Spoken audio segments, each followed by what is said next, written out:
राष्ट्रसंत परंपराचार्य श्री प्रज्ञ सागर जी मुनिराज, उपाध्याय पूज्य श्री रविंद्र मुनि जी महाराज साहब, साध्वी श्री पूज्य सुलक्षणा श्री जी महाराज साहब, स्वाधी श्री अणिमा श्री जी महाराज साहब, सरकार में मेरे सहयोगी अर्जुन राम मेघवाल जी, श्रीमती मीनाक्षी लेखी जी, उपस्थित सभी पूज्य संतगण, भाई और बहनों, भारत मंडपम का ये भव्य भवन आज भगवान महावीर के 2550वें निर्वाण महोत्सव के आरंभ का साक्षी बन रहा है।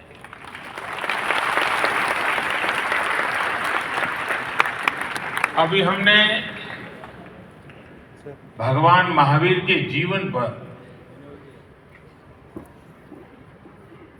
विद्यार्थी मित्रों द्वारा तैयार किए गए चित्रण को देखा। युवा साथियों ने वर्तमान में वर्धमान सांस्कृतिक कार्यक्रम की प्रस्तुति भी की।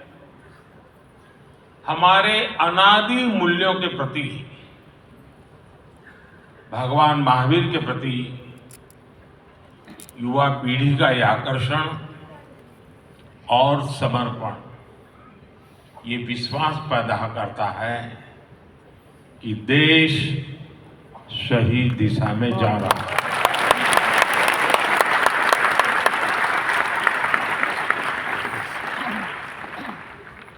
इस ऐतिहासिक अवसर पर मुझे विशेष डाक टिकट और सिक्के रिलीज करने का सौभाग्य भी मिला है। ये आयोजन विशेष रूप से हमारे जैन संतों और साथियों के मार्गदर्शन और आशीर्वाद से संभव हुआ है, और इसलिए मैं आप सभी के चरणों में प्रणाम करता हूं। मैं समस्त देशवासियों को महावीर जयंती के इस पवित्र अवसर पर अपनी शुभकामनाएं देता हूं। आप सब तो जानते हैं, चुनाव की इस भागदौड़ के बीच इस तरह के पुण्य कार्यक्रम में आना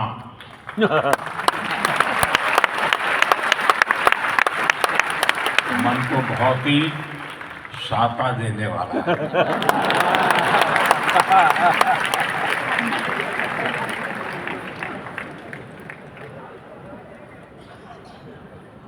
पूज्य संतगण,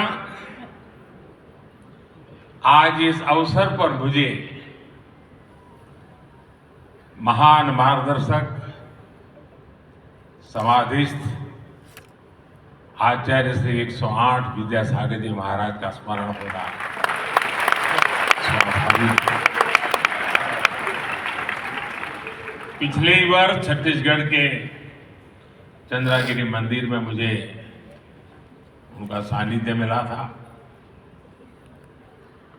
उनका भौतिक शरीर भरेली हमारे बीच नहीं है, लेकिन उनके आशीर्वाद जरूर हमारे साथ है। साथियों, भगवान महावीर का ही 2550वां निर्वाण महोत्सव हजारों वर्ष का एक दुर्लभ अवसर है। ऐसे अवसर स्वाभाविक रूप से कई विशेष संयोगों को भी जोड़ते हैं। ये वो समय है जब भारत अमृत काल की शुरुआती दौर में है। देश आजादी के शताब्दी वर्ष को स्वर्णिम शताब्दी बनाने के लिए काम कर रहा है। इस साल हमारे संविधान को भी 75 वर्ष होने जा रहे हैं। इसी समय देश में एक बड़ा लोकतांत्रिक उत्सव भी चल रहा है। देश का विश्वास है यहीं से भविष्य की नई यात्रा शुरू होगी।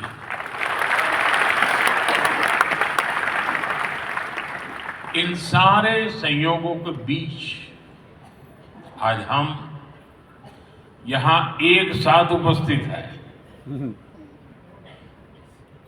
और आप समझ गए होंगे मैं एक साथ उपस्थित होने का मतलब क्या है।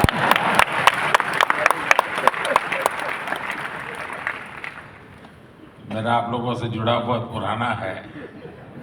हर फिरके की अपनी एक दुनिया है। भाई और बहनों, देश के लिए अमृतकाल का विचार ये केवल एक बड़ा संकल्प ही ऐसा नहीं है। ये भारत की वो आध्यात्मिक प्रेरणा है जो हमें अमरता और शाश्वतता को जीना सिखाती है। हम 2500 वर्ष बाद भी आज भगवान महावीर का निर्वाण दिवस मना रहे हैं और हम ये जानते हैं कि आगे भी कई हजार वर्ष बाद भी ये देश भगवान महावीर से जुड़े ऐसे उत्सव मनाता रहेगा। सदियों और सहस्राब्दियों में सोचने का ये सामर्थ्य है। ये दूरदर्शी और दूरगामी सोच, इसलिए ही भारत न केवल विश्व की सबसे प्राचीन जीवित सभ्यता है, बल्कि मानवता का सुरक्षित ठिकाना भी है। ये भारत ही है जो स्वयं के लिए नहीं, सर्वम के लिए सोचता है। ये भारत ही है जो स्व की नहीं, सर्वस्व की भावना करता है। ये भारत ही है जो अहम नहीं, वयम की सोचता है। ये भारत ही नहीं जो इति नहीं, अपरिमित में विश्वास करता है। ये भारत ही है जो नीति की बात करता है, नेति की भी बात करता है।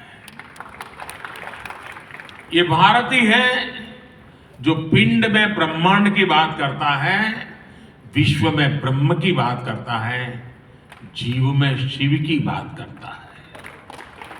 साथियों, हर युग में जरूरत के मुताबिक नए विचार आते हैं, लेकिन जब विचारों में ठहराव आ जाता है तो विचार वाद में बदल जाते हैं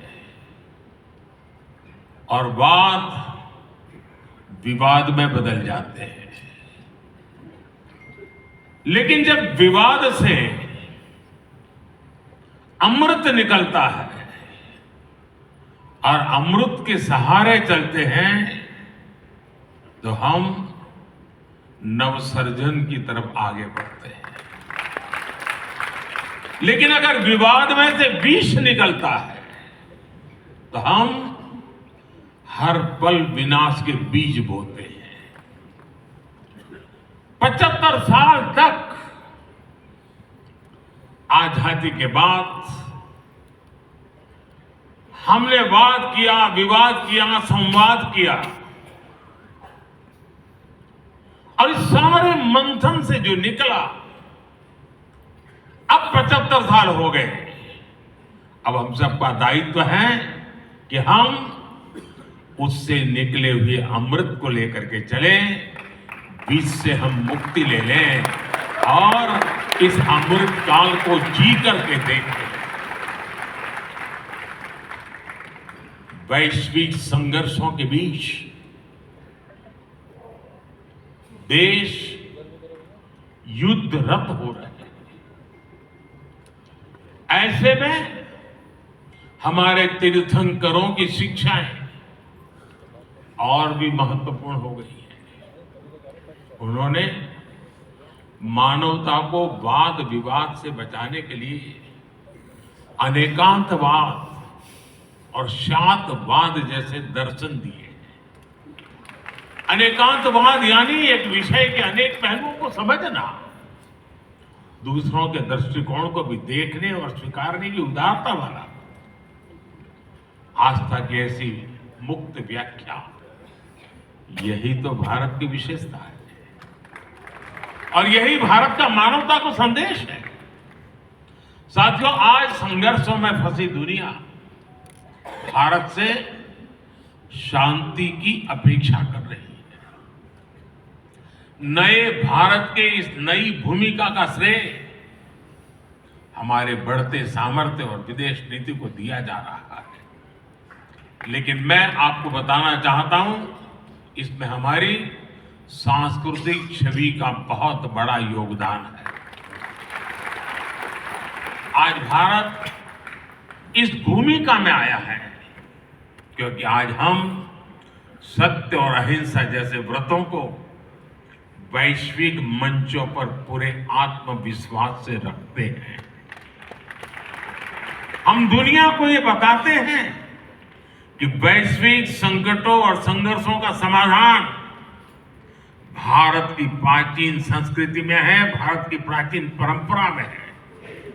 इसलिए आज विरोधों में भी बटे विश्व के लिए भारत विश्व बंधु के रूप में अपनी जगह बना रहा है। क्लाइमेट चेंज ऐसे संकटों के समाधान के लिए आज भारत ने मिशन लाइफ जैसे ग्लोबल मूवमेंट की नींव रखी है। आज भारत ने विश्व को one earth, one family, one future का विजन दिया है। क्लीन एनर्जी और सस्टेनेबल डेवलपमेंट के लिए हमने वन वर्ल्ड, वन सन, वन ग्रिड का रोडमैप दिया है। आज हम इंटरनेशनल सोलर अलायंस जैसे फ्यूचरिस्टिक ग्लोबल इनिशिएटिव का नेतृत्व कर रहे हैं। हमारे इन प्रयासों से दुनिया में एक उम्मीद ही नहीं जगी है, बल्कि भारत की प्राचीन संस्कृति को लेकर विश्व का नजरिया भी बदला है। साथियों, जैन धर्म का अर्थ ही है जीन का मार्ग, यानी जीतने वाले का मार्ग। हम कभी दूसरे देशों को जीतने के लिए आक्रमण करने नहीं आए। हमने स्वयं में सुधार करके अपनी कमियों पर विजय पाई है। इसलिए मुश्किल से मुश्किल दौर आए, लेकिन हर दौर में कोई न कोई ऋषि, मनीषी हमारे मार्गदर्शन के लिए प्रकट हुआ। बड़ी बड़ी सभ्यताएं नष्ट हो गई, लेकिन भारत ने अपना रास्ता खोज ही लिया। भाई और बहनों, आप सबको याद होगा, केवल 10 साल पहले ही हमारे देश में कैसा माहौल था। चारों तरफ निराशा, हताशा। ये मान लिया गया था कि इस देश का कुछ नहीं हो सकता। भारत में ये निराशा भारतीय संस्कृति के लिए भी उतनी ही परेशान करने वाली बात है। इसलिए 2014 के बाद हमने भौतिक विकास के साथ ही विरासत पर गर्व का संकल्प भी लिया। आज हम भगवान महावीर का 2550वां निर्वाण महोत्सव मना रहे हैं। इन 10 वर्षों में हमने ऐसे कितने ही बड़े अवसरों को सेलिब्रेट किया है। हमारे जैन आचार्यों ने मुझे जब भी आमंत्रण दिया, मेरा प्रयास रहा है कि उन कार्यक्रमों में भी जरूर शामिल रहूं। संसद के नए भवन में प्रवेश से पहले मैं मिच्छामि दुक्कडम कहकर अपने इन मूल्यों को याद करता। इसी तरह हमने अपनी धरोहरों को संवारना शुरू किया। हमने योग और आयुर्वेद की बात की। आज देश की नई पीढ़ी को विश्वास हो गया है कि हमारी पहचान हमारा स्वाभिमान है। जब राष्ट्र में स्वाभिमान का यह भाव जग जाता है तो उसे रोकना असंभव हो जाता है। भारत की प्रगति इसका प्रमाण है। साथियों, भारत के लिए आधुनिकता शरीर है, आध्यात्मिकता उसकी आत्मा है। अगर आधुनिकता से आध्यात्मिकता को निकाल दिया जाता है तो अराजकता का जन्म होता है, और आचरण में अगर त्याग नहीं है तो बड़े से बड़ा विचार भी विसंगति बन जाता है। यही दृष्टि भगवान महावीर ने हमें सदियों पहले दी थी। समाज में इन मूल्यों को पुनर्जीवित करना आज समय की मांग है। भाइयों और बहनों, दशकों तक हमारे देश ने भी भ्रष्टाचार की त्रासदी को सहा है। हमने गरीबी की गहरी पीड़ा देखी है। आज देश जब उस मुकाम पर पहुंचा है कि हमने 25 करोड़ देशवासियों को गरीबी के दलदल से बाहर निकाला है। आपको याद होगा, मैंने लाल किले से कहा था और अभी पूज्य महाराज जी ने भी कहा, यही समय है, सही समय है।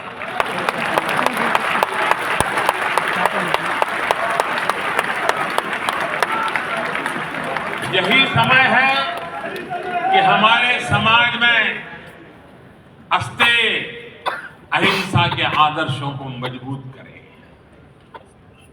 मैं आप सभी संत गणों को भरोसा देता हूं, देश इस दिशा में हर संभव प्रयास जारी रखेगा।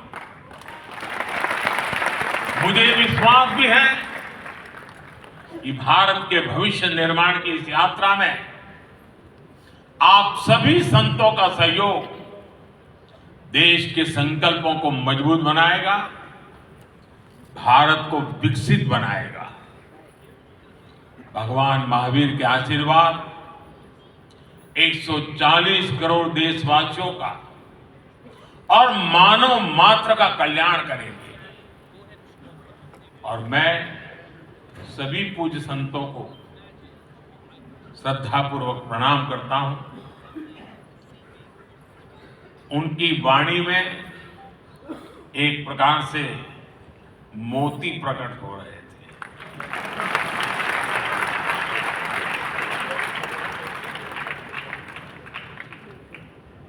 चाहे नारी सशक्तिकरण की बात हो, चाहे विकास यात्रा की बात हो, चाहे महान परंपरा की बात हो, सभी पूज्य संतों ने मूलभूत आदर्शों को रखते हुए वर्तमान व्यवस्थाओं में क्या हो रहा है, क्या होना चाहिए, बहुत ही कम समय में बहुत ही अद्भुत तरीके से प्रस्तुत किया। मैं इसके लिए उनका हृदय से बहुत बहुत आभार व्यक्त करता हूं और मैं उनके एक एक शब्द को आशीर्वाद मानता हूं। तो मेरी वे बहुत बड़ी पूंजी है और देश के लिए उनका एक एक शब्द प्रेरणा है, ये मेरा कन्विक्शन है।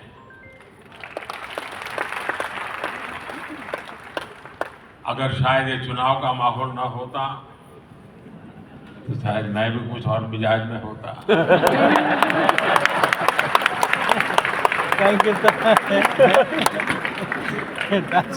लेकिन मैंने भरपूर कोशिश की है कि उन चीजों को बाहर रख करके आऊं।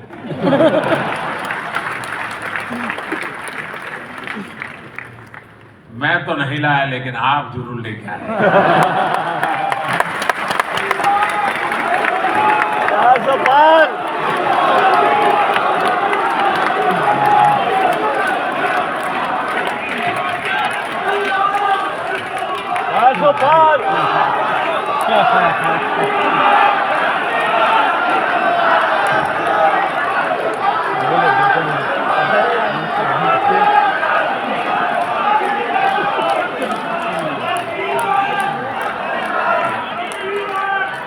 लेकिन इन सब के लिए गर्मी कितनी ही क्यों न हो, जब घर में से निकलने की नौबत आए तभी इंतजार मत करना कि गर्मी कम होगी तब शाम को जाओ।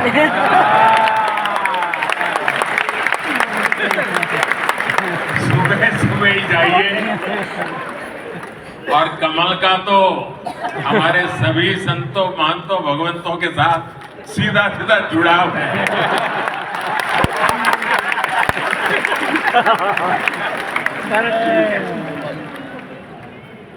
मुझे बहुत अच्छा लगा आप सबके बीच आने के बदले, और इसी भावना के साथ मैं भगवान महावीर के श्री चरणों में पुनः प्रणाम करता हूं। मैं आप सब संतों के चरणों में प्रणाम करता हूं। बहुत बहुत धन्यवाद। बोलिए भगवान महावीर स्वामी की जय हो। बहुत बहुत आभार माननीय प्रधानमंत्री श्री नरेंद्र मोदी जी का। रेडियो सज्जनों, भारत के धर्म, दर्शन और चिंतन की परंपरा में भगवान महावीर का जो स्थान है, उनका जो योगदान है, उसके प्रति आस्था भाव की अभिव्यक्ति माननीय प्रधानमंत्री महोदय के मन में सदैव रहती है।